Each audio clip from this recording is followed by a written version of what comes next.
E aí, pessoal do YouTube? Esse aqui é um vídeo só pra reclamar, viu? Não tem mistério não.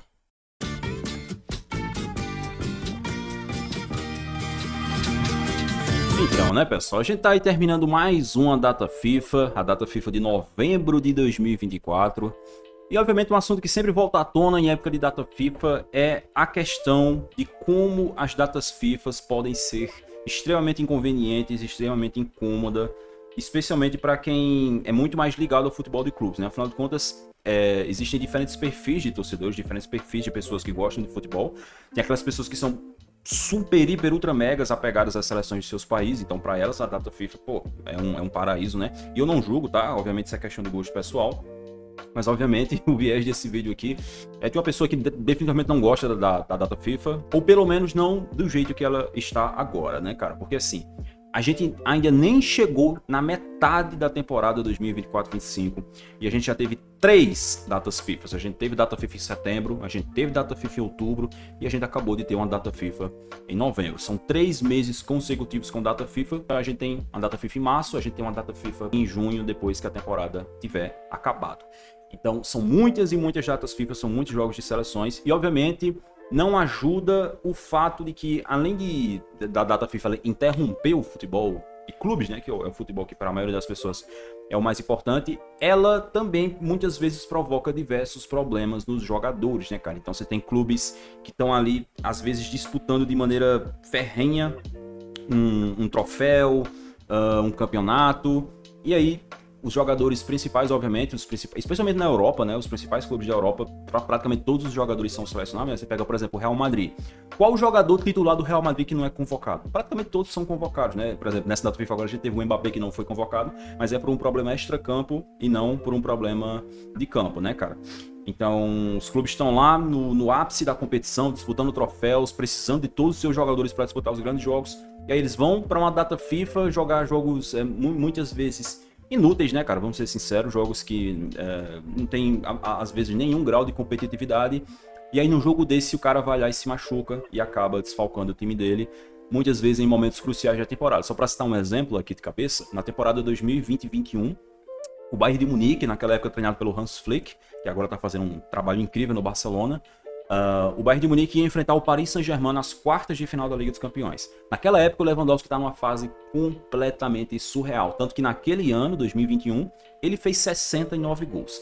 E aí o que acontece? Teve uma data FIFA, antes das quartas de final da Champions. O Lewandowski foi jogar essa data FIFA com a seleção da Polônia. Eu não me lembro agora exatamente contra quem era o jogo, mas era um jogo sem relevância nenhuma. E nesse jogo, o Lewandowski machucou o joelho e desfalcou o PSG nos 2 jogos. O PSG não, desfalcou o Bayern de Munique nos 2 jogos contra o PSG na Liga dos Campeões. Resultado, o Bayern de Munique acabou sendo eliminado. No eliminatório em que o substituto Lewandowski, né, que era o Choupo-Moting, até meteu o gol, mas também perdeu um monte. O time do Bayern de Munique, no geral, perdeu vários gols. Se tivesse com o Lewandowski, talvez a história fosse outra. E eles não estavam com o Lewandowski porque ele tinha se machucado num amistoso, num jogo qualquer pela seleção na Polônia. E obviamente esse é só um caso que eu pesquei aqui de cabeça, mas se você for buscar, tem vários casos. Tem muitas vezes jogadores que rompem ligamento cruzado, perdem a temporada inteira disputando um jogo que não faria tanta diferença pela sua seleção, sendo que quem paga o salário desse cara, muitas vezes salários astronômicos, né, dos grandes jogadores de futebol europeu, é o clube, né? Esse cara joga, a grande maioria dos jogos dele é pelo clube, a fama, a grana que ele ganha é do clube, e aí ele vai e deixa o clube na mão porque estava disputando algum jogo pela sua seleção. E aí, obviamente, todo jogador ele tá propício a sofrer lesões, né? Inclusive jogando pelos clubes, obviamente, como acontece direto. Mas o que eu quero dizer aqui, cara, é que a data FIFA atualmente ela tá muito, muito inchada. São muitos jogos de seleções. E aí, como eu falei, cada pessoa vai ter o seu viés, né? Vai ter gente que vai dizer, não, mas é muito pouco, porque se reúnem uma vez a cada tantos meses e só jogam 2 vezes, então é pouco. Pra mim não é, pra mim é muito, né? Especialmente porque eu sou um cara que gosto muito mais de futebol de clubes. Eu não deixo de gostar de futebol de seleções, gosto muito. Inclusive, quem acompanha aqui o canal sabe que todo jogo de seleção brasileira eu faço live. Eu sempre estou trazendo aqui vídeos sobre a seleção brasileira, porque eu gosto, me importo muito com a seleção brasileira. E especialmente as competições, né, cara? Porque aí é que entra o que da questão. O futebol de seleções, cara, o que realmente é bom no futebol de seleções, pra minha pessoa, não sei como é pra você, Pra mim, são as competições. Uma Copa América, uma Copa do Mundo, uma Eurocopa. Nossa, é bom demais, cara. Você pegar aquele mês ali, aquele intervalo em que, porra, tem um jogo praticamente todos os dias, né? Especialmente em época de Copa. Porra, época de Copa do Mundo é sacanagem, cara. Pra um fã de futebol, não existe época mais feliz na vida do que a época de Copa do Mundo. Mas data FIFA, essas datas FIFA que tem durante a temporada, aí é outra história, cara. Porque assim, são muitos jogos, são muitas datas FIFA. Como eu falei, a gente acabou de ter 3 consecutivas em 3 meses seguidos. E muitos jogos completamente desinteressantes. Uma vez ou outra tem um jogo bacana, tem uma história legal acontecendo ali, que nem, por exemplo, agora a gente teve San Marino subindo de divisão na Nations League, os caras venceram pela primeira vez desde 2004, agora nessa temporada. Então é uma história legalzinha de acontecer, de você destacar ali, mas a grande verdade é que a esmagadora maioria dos jogos são um porre. Às vezes até jogo entre seleção grande, cara, você pega ali 2 seleções grandes que em teoria era pra ser um jogo super interessante pra você assistir, mas não é o caso, né, cara? Muitas vezes acabam sendo jogos desinteressantes, os próprios jogadores não parecem estar muito interessados naquilo, jogos sem tensão, jogos sem muita competitividade e jogos que às vezes não levam a lugar algum, especialmente no modelo atual, porque, por exemplo, eu vou falar aqui tanto da América do Sul quanto da Europa. Na América do Sul a gente tem as eliminatórias para a Copa do Mundo que rolam durante praticamente todo o ciclo, né? Durante quase todo o ciclo. Nessas eliminatórias para a Copa do Mundo, a gente tem 10 seleções sul-americanas e se classificam 7. Não são todos, né? Acho que uma vai jogar ali os playoffs, mas se classificam 7 seleções de 10. Qual é o nível de tensão, qual é o nível de preocupação, de competitividade que uma competição de 10 equipes que 7 vão se classificar atrás? Nenhuma. De repente vai ser para as seleções pequenas, porque assim, cara, a seleção brasileira tá fazendo um ciclo péssimo, horrível, é horroroso o ciclo da seleção brasileira. E mesmo assim, absolutamente ninguém teme que a seleção brasileira fique fora da Copa do Mundo, porque é simplesmente impossível de ficar. A seleção brasileira é impossível, de 10 equipes se classificar 4, não tem como, cara.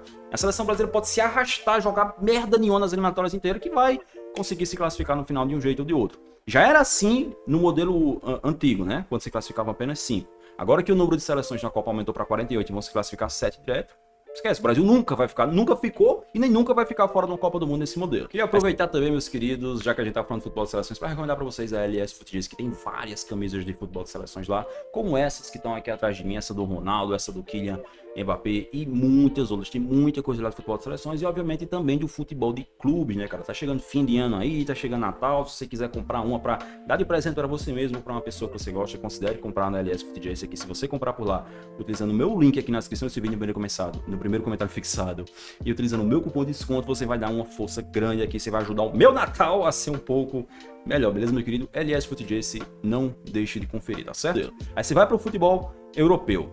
A gente tem a danada da Nations League, que assim, cara, com todo carinho, eles vieram com essa ideia de Nations League, que eu acho que a Nations League é uma ideia interessante para as seleções pequenas. Mas para as seleções grandes, cara, nossa senhora, é muito chato, cara. Me desculpa, é muito chato. Até o mata-mata é chato. Até o mata-mata é chato. Não sei o que vocês pensam, vai ter gente aí que vai gostar. Mas para mim, Nations League, irmão, até quando chega na quartas de final, semi, é um porre. Muitas vezes jogos horríveis, duros de se assistir. E ainda por cima, é um negócio assim, cara, que eu não vejo sentido de você pegar as principais seleções europeias e deixar elas se esbarrando, se tretando entre elas, ao invés de enfrentar as outras. Aí você pega um ciclo inteiro de Copa do Mundo e as seleções europeias elas só jogam contra elas. Você quer marcar um amistoso, por exemplo, a seleção brasileira. Por muito tempo se questionou por que não enfrenta europeus, por que não marca amistoso contra a seleção europeia. Hoje em dia simplesmente não dá, porque você vai marcar um amistoso com a seleção europeia, putz, cara, não tem data, porque nessa data aqui eu vou jogar contra 2 seleções europeias merda lá da Nations League, tá ligado? Então, assim, é muito chato. Muitas vezes só serve pra farmar gols, cara. Tanto que eu vou colocar aqui na tela a informação pra vocês dos maiores artilheiros das seleções europeias em atividade. E os números são simplesmente absurdamente inflados. Você tem ali o Cristiano Ronaldo, que tenho nem o que dizer, o Cristiano Ronaldo, né? São 135 gols por Portugal. Ele faria isso de qualquer forma porque é o Cristiano Ronaldo. Mas você tem, por exemplo, o Lukaku. Cara, o Lukaku tem 85 gols pela Bélgica. Me diz se isso não é um reflexo direto dessa quantidade absurda de jogos que tem no continente europeu no futebol de seleções, que ficam jogando entre elas. Então você pega a Bélgica para colocar para jogar contra uma seleção horrível na Nations League, contra uma seleção horrível nas eliminatórias para Euro, contra uma seleção horrível nas eliminatórias para a Copa do Mundo, e o Lukaku lá, ó. Lukaku lá, metendo gol nessas seleções. Agora ele tá aí com quase 100 gols. O cara tem mais gols no futebol de seleções do que o Ronaldo Fenômeno, do que o Pelé, do que o Romário. Por quê? Por causa desse sistema atual. E, obviamente, o Lukaku não é um que se beneficia desse, né? O Lewandowski, o Harry Kane tem gol pra caramba no futebol de seleções, o Cristiano Ronaldo, que nem eu já falei. E acho que isso tudo é um reflexo desse péssimo modelo do futebol de seleções atual. Muito jogo, muita data FIFA. Essas equipes muitas vezes param, cara, e nem muda muita coisa. Vamos ser sinceros, cara. Vamos ser sinceros. O futebol de seleções é um futebol muito específico, muito contextual, cara. Muitas vezes as equipes, porra, se encontram, treinam e vai jogar e tá a mesma merda. Aí passa, vem outra data FIFA, vai jogar e tá a mesma merda. A grande verdade é que os treinadores mais bem-sucedidos no futebol de seleções, eles muitas vezes não são os mais bem-sucedidos porque conseguiram treinar mais, porque conseguiram ter mais tempo de treino, e sim porque eles conseguiram colocar ali aqueles jogadores, os principais jogadores, num contexto em que eles fiquem confortáveis, em que eles fiquem favorecidos para desempenhar o melhor futebol deles que eles estão acostumados a desempenhar no clube. Então, uma data FIFA a mais, uma data FIFA a menos, para mim não faria a menor diferença, cara. Eu acho que daria tranquilamente para cortar umas 2 datas FIFA da temporada e não ia mudar muita coisa no que realmente importa. O que é que realmente importa? A Copa do Mundo, a Copa América, a Eurocopa, a Copa Africana das Nações. São essas competições, as competições de seleções que realmente vão importar no fim do dia. E aí você vai dizer, Yuri, mas o que é que deveria ser feito? Cara, eu sinceramente não parei para pensar nisso, porque até porque não é meu trabalho parar para pensar nisso. É trabalho da FIFA, da UEFA, da Conmebol, da FIFA principalmente, né, que é quem rege o futebol internacional. Mas o que eu sei é que o modelo atual é péssimo, é um porre, cara. E você vê que esse modelo atual é uma merda quando chega nessa época e a grande maioria dos fãs de futebol estão de saco cheio. Cara, chega na quarta-feira, que vai acabar a data FIFA, tá todo mundo dando graças a Deus, cara. Tá todo mundo jogando a mão pra cima, dando glória a Deus. Acabou a data FIFA, meu Deus do céu, agora só em março, que coisa boa, aleluia. Porque, porra, ninguém aguenta essa merda, ninguém aguenta. Porra, toda vez se junta, os caras vão jogar contra time merda, é jogo merda, fica todo mundo puto, a gente vai assistir a seleção brasileira, fica puto, a gente vai assistir um jogo de seleção europeia, é uma merda. Hoje em dia eu nem assisto a maioria, cara, juro a você. Chega em época de data FIFA, cara, eu dou uma olhadinha ali no que tá acontecendo. Quem se classificou para não sei o que, quem não se classificou, quem foi rebaixado para a Liga B da Nations League, que foda-se, que também não importa. A merda da Inglaterra foi rebaixada para a divisão B da Nations League e faz diferença nenhuma. Os caras chegaram na final da Euro mesmo assim, não faz diferença nenhuma, não quer dizer rigorosamente nada. Ninguém liga pra essa merda, ninguém se importa. A sensação que eu tenho, cara, é que quando chega em época de data FIFA, junta um monte de pessoas assim, e umas estão putas porque tá tendo data FIFA, outras estão putas porque tem que fingir que gosta que tá tendo data FIFA, e outras estão ali se divertindo. Paraguai ganhou da Argentina, por exemplo. É isso que eu falei, essa questão de história, né, cara? Porque, especialmente para seleções pequenas, pô, é da hora, vai, na hora, né? Você tem uma chance ali de ter um acontecimento muito grande, porque a grande verdade é que para seleções grandes o que importa são os torneios. Pra seleção grande, porque assim, ela não tem, na maioria das vezes ela não vai ter perigo de ficar fora da Copa do Mundo, especialmente aqui na América do Sul. Na Europa às vezes acontece, né? Por exemplo, a Itália que ficou de fora das últimas 2 Copas. Então a grande verdade é que para a maioria delas, durante esses 4 anos de ciclo, o que importa são as competições, a Copa América, a Euro, a Copa do Mundo, e no resto, cara, no resto é uma negação total, especialmente do ponto de vista de quem consome o futebol. Beleza? Enfim, foi isso. Muita reclamação, muito mimimi, né, cara? Vídeo de mimimi, que eu tenho feito muito mimimi ultimamente. Deixa aqui nos comentários a sua opinião acerca da data FIFA, o que é que você acha, você gosta, você acha que tem que aumentar, tem que ter mais jogo de seleção.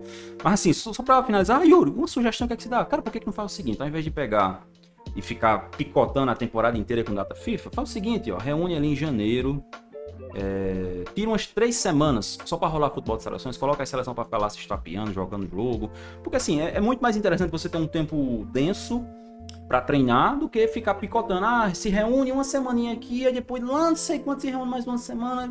Isso aí para mim, sinceramente, na maioria das vezes acaba não dando jeito, até porque a grande verdade é que no futebol de seleções dificilmente a gente vê uma seleção muito bem treinada, com tudo funcionando direitinho. A França aí é exemplo disso, né, cara, que é uma equipe que não dá show, você não vê uma equipe super, hiper, ultra, mega bem treinada, mas o Deschamps consegue alocar todo mundo ali para eles conseguirem ser decisivos dentro de campo, né? Enfim, obrigado pela sua atenção aqui nesse vídeo. Não esquece de deixar o likezinho, conferir ali as footage e deixar aqui no seu comentário, se inscrever se tiver curtido, beleza? Um abraço!